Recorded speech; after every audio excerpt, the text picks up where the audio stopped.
Hey guys, so today we got an interesting one, 2016 Land Rover. We're actually checking into some electrical problems on this car.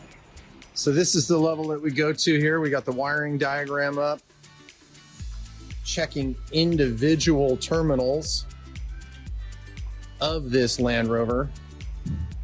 And I'm going to show you what we found. Holy cow, look at this. Enough wiring for a 747 down here.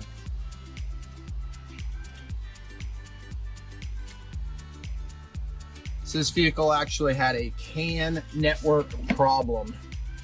So what that means is the modules on the car were not able to properly communicate to each other.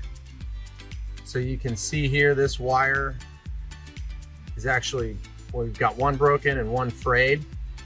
Looks as though they've been rubbing on this plastic frame. So over time, just rubbing here and then wore through the wire ultimately.